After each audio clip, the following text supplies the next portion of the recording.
Let's break stuff. Nimona. From the little webcomic that could, to Disney deeming you too gay to release, it's been a journey, huh? In May of 2025, the Nimona comic celebrated its 10th anniversary with a limited edition... Nimona celebrated its 10th anniversary. This thing has got several possible anniversaries, depending on how you count. How old do you think I am? I don't know, 10? All right, help me out. More or less than 10? The Netflix Nimona movie released in June 2023, the Nimona graphic novel dropped in May 2015, the Nimona webcomic proper began in June 2012, but the first Nimona comics online were December of 2011. So 2025 could be its 2nd anniversary, its 13th or 14th anniversary. But no, what this special edition was celebrating was the 10th anniversary of its graphic novel publication by Harper Collins. It featured new cover art by creator ND Stevenson, with the titular Nimona sporting a pair of transparent wings and a dragon tail curling around her boss in villainy, Ballister Blackheart, and in the mysterious background lurks the ever-noble Sir Ambrosius Goldenloin. More dragon imagery and crowns frame the trio, nice and shiny, with Stevenson's name across the bottom. It was already a massive improvement over this abomination. No, I don't mean the art, I mean the giant obnoxious Netflix logo printed on it. Literally, why? It's an advertisement applicable one time only and stains a great cover forever. Not to mention how many people bought this because they'd already seen the movie. Just make it a sticker for Glorith's sake. Sorry, anyway.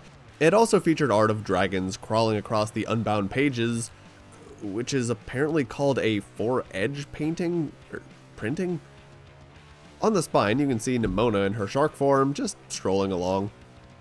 The two didn't just have aesthetic differences, though. Of course, the two graphic novel versions predominantly feature the original Nimona comic.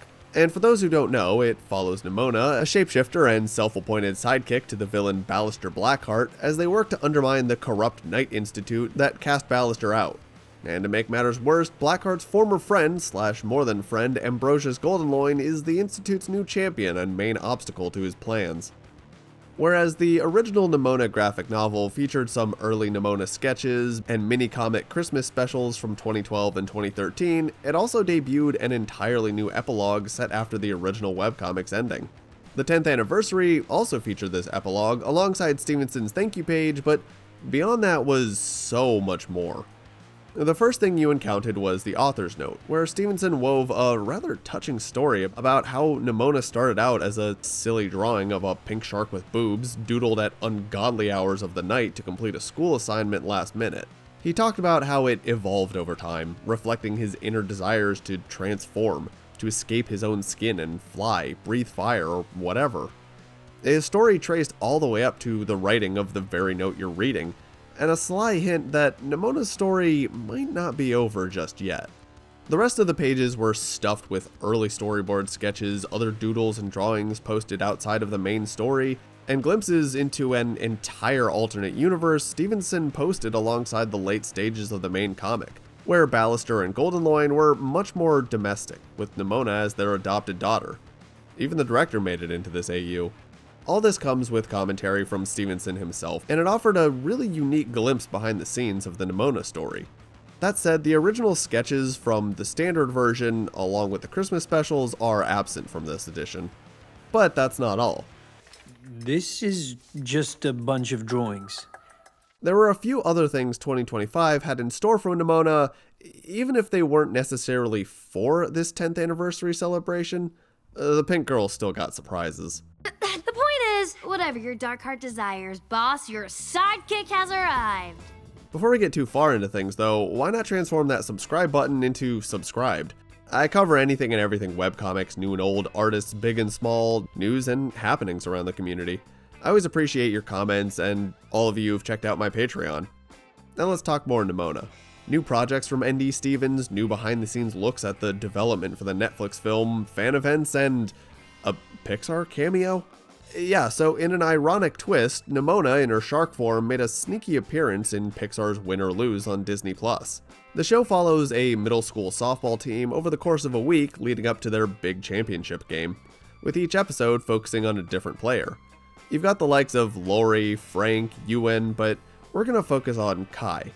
Kai is trans, though you might not catch that when watching the episode because most references to that fact were scrubbed by Disney. Shocking, I know. But that's not to say her identity was completely removed. Scenes like her father saying he loves her no matter what. This is a lot.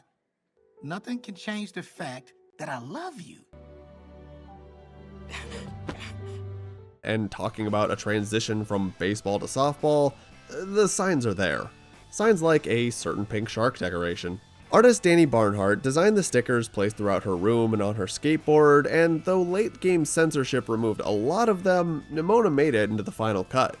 It's funny how it came full circle from Disney trying to bury the Nimona film just for it to come back to, bite them. Hey, you ever put your head in the mouth of one of these? Should have just stayed in jail. Hey, I see you bought 20th Century Fox, and I guess that means you own all of Blue Sky Studios too. So we've got this great movie. It's about identity and these two knights who love each other. Whoa there now. Son, that's too gay for my blood. Yeah, that film is never seeing the light of day. Most webcomics never escape the internet. Some bigger ones might get a physical book release or that crispy hardcover deal. A handful might see an animated short or two, with even fewer getting a TV series or anime. The smallest group among webcomic adaptations, though, is film. Or maybe theater? I guess I've never seen a Checkerboard Nightmare the Musical or anything. That's why Nimona was such a big deal. At least in the West. I know there's countless webtoons getting K-drama series or movies. So already, Nimona was in uncharted waters from webcomic to big screen, coming with all the usual film development hiccups over at Blue Sky, the guys behind Ice Age and Robots. The story of the film's pitch, development, cancellation, and resurrection could be its own documentary. And even though 2025 turned the Netflix Nimona 2 years old, it's gotten even more content thanks to Erin Humiston. Concept art of Ballister and Nimona in her different forms, pencil tests for Golden Loin, cut characters, and even entire scenes cut from the final film. In a world plagued by fear and darkness, true evil has only one name: Ballister Blackheart. It's Ballister time, baby. No, I'm not saying that. Whoa, wait. How about who's ready to have a ball with Ballister? What does that even mean? Come on, boss. These are my best ones. Again, these glimpses weren't necessarily for the 2025 celebration. Humiston had been teasing behind-the-scenes art and goodies from his Blue Sky days from July 2023 to August 2024, with his first mention of Nimona on his Tumblr dating as far back as February 2018. He'd freelanced 2D animation for Blue Sky's Spies in Disguise that netted him a full-time job at Blue Sky, which he announced officially on his Tumblr in August 2017, but obviously had to stay pretty quiet about his contributions to Nimona through the messy Disney purchase of Fox and Netflix negotiations, finally revealing them after the film's release. But he fired up his old Blue Sky sketches again in January 2025 with a pencil test of Golden Loin and a look at a very prominent character from the webcomic who was cut from the film. If you're not familiar with her, meet Dr. Meredith Blitzmeyer, a scientist with a deep fascination in magic. In the comic, she plays a pivotal role in the plot, inventing the anomalous energy enhancer, a device that interferes with Nimona's shapeshifting abilities. For fans who read the webcomic or the graphic novel, her absence from the movie felt pretty substantial, but she wasn't always doomed for the cutting room floor. According to Humiston, there actually was a lot of planning for Blitzmeyer. So much, in fact, that when they decided to cut her, they repurposed her design and assets for who is currently the queen in the movie. I've been looking forward to this moment. You can follow his blog to see all the concept art, animations, and sketches from Nimona and all his other projects. And speaking of Tumblr, a fandom event dubbed Nimona Week returned in 2025 for its second year, dropping the prompt list encouraging submissions of fan works of any kind, artwork, comics, prose, or whatever else was welcome. But if that's not your style, Nimona Week noted that the Fandom Trumps Hate fundraiser, designed to raise money for progressive non-profits, also welcomes Nimona fan works. And of course, even further down the rabbit hole, you've got the more shipping side of things with Goldenheart Week celebrating its second year in summer 2025. But back on the more official side though, what about the author himself? What new projects does ND Stevenson have cooking? Enter Scarlet Morning, a story following Viola and Wilmer facing what it means to be a kid inheriting a world that's been fundamentally broken by the adults who came before you. In February 2025, we got a look at the cover plus an interview or two revealing that this will be Stevenson's first venture into prose. Well, mostly. It is labeled as an illustrated novel. Born from the whimsical beginnings of a 12-year-old kid's imaginative play, what we called the Pirate Game, to a 600-page draft at 15, this story has been my constant companion, he told People magazine. It's set to release a week before the hardcover collection of Lumberjanes, another series Stevenson has had a big hand in. Lumberjanes follows a group of girls, Mal, Molly, April, Ripley, and Jo, spending their summer at scout camp, and the strange creatures with supernatural phenomena they encounter there. Book 1 will compile issues 1 to 12, and if I were a gambling man, I'd wager that this is the first of several Lumberjanes books, considering it ran for 75 issues. But bringing things back to Nimona, one of the biggest questions on fans' minds since the moment the credits rolled on the movie, will there be a Nimona 2? Does 2025 have any new answers on that? Well, I've got good news and bad news, and they're kinda both the same thing. The bad news is that no one has said anything about a new Nimona movie, comic, or what have you. The good news is, they haven't said there's nothing.